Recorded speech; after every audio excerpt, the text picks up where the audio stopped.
حضرت نبی اللہ فرماتے ہیں جب وزراء میں سے ایک نے کہا کہ آپ ہمارے اور ہمارے درمیان ایک بات اور رہ گئی ہے، اگر تیرا خدا مردوں کو زندہ کر دے تو ہم اس کی پرستش کریں گے۔ پاس اس ایک پرانا قبرستان تھا، آپ نے دعا کی تو 17 آدمی حکم الہی سے زندہ ہو گئے، جن میں سے 9 مرد، 5 عورتیں اور 3 بچے تھے۔ ان میں سے ایک بوڑھا بھی تھا۔ آپ نے اس سے پوچھا کہ تمہارا کیا نام ہے؟ کہا لو مائل۔ پوچھا کب مرے تھے؟ آپ کہا فلاں زمانے میں۔ حساب لگایا گیا تو معلوم ہوا کہ 400 سال کا عرصہ گزر گیا ہے۔ بادشاہ حیران رہ گیا اور کہا کہ یہ مرد جادوگر نہیں ہے، جادوگر مردوں کو زندہ نہیں کر سکتا۔ ہم نے اس پر اتنی سختی کی لیکن اسے کسی قسم کی تکلیف نہیں ہوئی۔ آسمانی کام ہے۔ اس زندہ ہونے والا بوڑھا ہے کہ اب میں جرجیس کے خدا پر پرستش کروں گا، اور اب میں ان بتوں سے بیزار ہوں۔ بادشاہ یہ سن کر ناراض ہوا اور اس کے ٹکڑے ٹکڑے کروائے۔ پھر بادشاہ نے اپنے وزراء سے پوچھا کہ اب کیا کرنا چاہیے تاکہ اس مرد کو شر سے رہائی ہو۔ ایک نے کہا اسے کسی مفلس کے گھر میں رکھو تاکہ بھوک کے سبب ہلاک ہو جائے۔ چنانچہ ایک مفلس بڑھیا کے گھر کے پاس اس کو رکھا گیا، جس کا ایک بیٹا بیمار اور اندھا اور معذور تھا، اور اس بڑھیا سے بڑھ کر مفلس اس شہر میں اور کوئی نہ تھا۔ اور دروازے پر پہرا بٹھا دیا تاکہ کوئی شخص اس کو کوئی روٹی یا پانی نہ دے اور یہ بھوک پیاس کے سبب ہلاک ہو جائے۔ آپ ایک کونے میں نماز میں مشغول ہو گئے، دن کو روزہ رکھتے۔ جب شام کا وقت ہوتا تو بڑھیا سے پوچھتے کہ بڑھیا تیرے گھر میں کھانے کی کوئی چیز ہے؟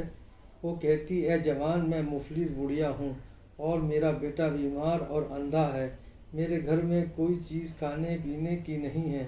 اس بڑھیا کے گھر میں ایک ستون تھا جس پر چھت قائم تھی۔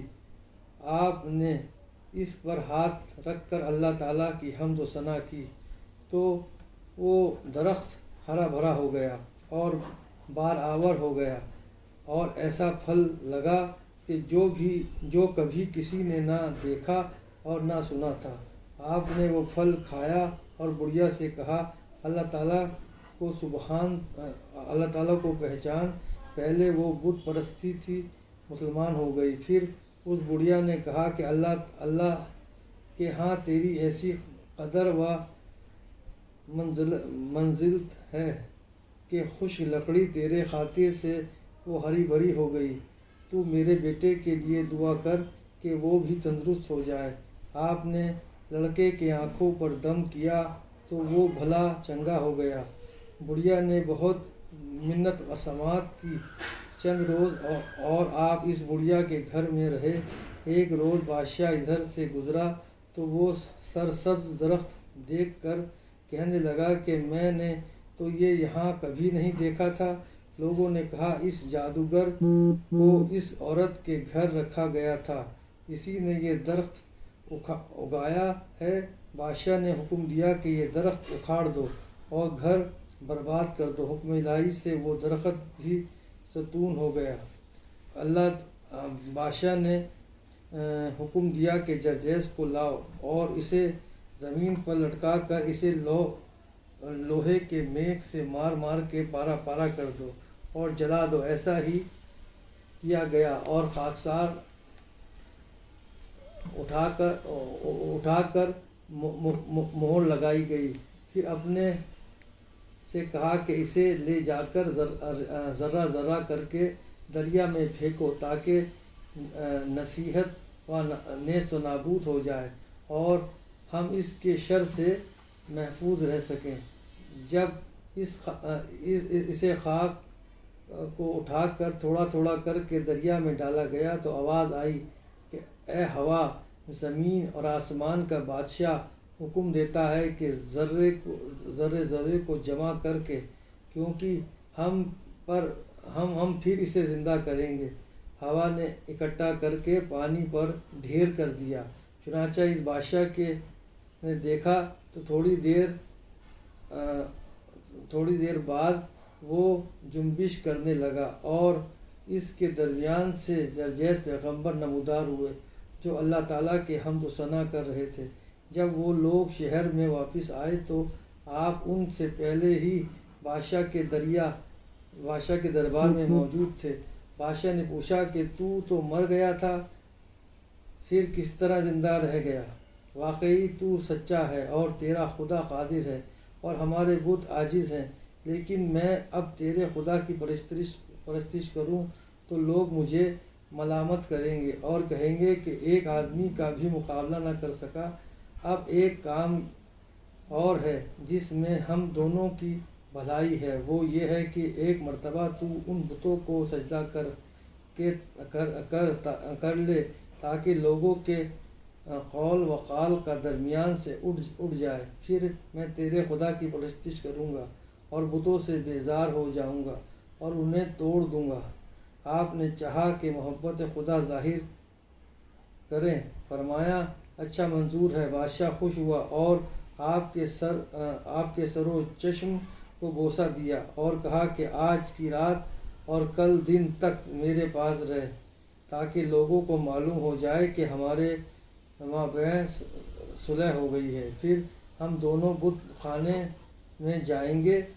تم ایک دفعہ بت کو سجدہ کرنا، بعد میں جو کچھ تم کہو گے مجھے منظور ہوگا۔ آپ رات کو نماز میں مشغول ہوئے۔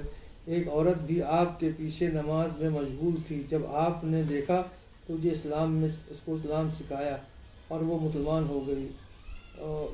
مسلمان غضناک تھے، یہودی خوش تھے۔ لوگ بت خانے کی طرف روانہ ہوئے۔ بادشاہ اور آپ بھی اس کی طرف چلے جس میں 70 بت تھے جو جواہرات سے آراستہ تھے۔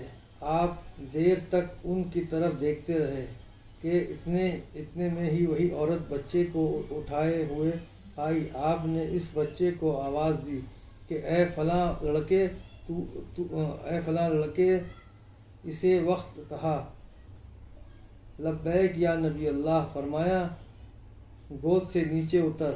وہ اتر کر اپنے پاؤں سے چلنے لگا اور آپ کے پاس آ کر کھڑا ہو گیا۔ آپ نے فرمایا اندر جا کر بتوں سے کہہ دے کہ جرجیس پیغمبر بلاتے ہیں۔ جب اس نے اندر جا کر پیغام دیا تو سارے بت سر کے بل لٹکتے ہوئے باہر آئے۔ آپ نے زمین پر پاؤں مارا، سارے بت زمین پر نیست و نابود ہو گئے۔ بادشاہ نے کہا تو نے مجھے فریفتہ کیا اور میرے دیوتاؤں کو ہلاک کیا۔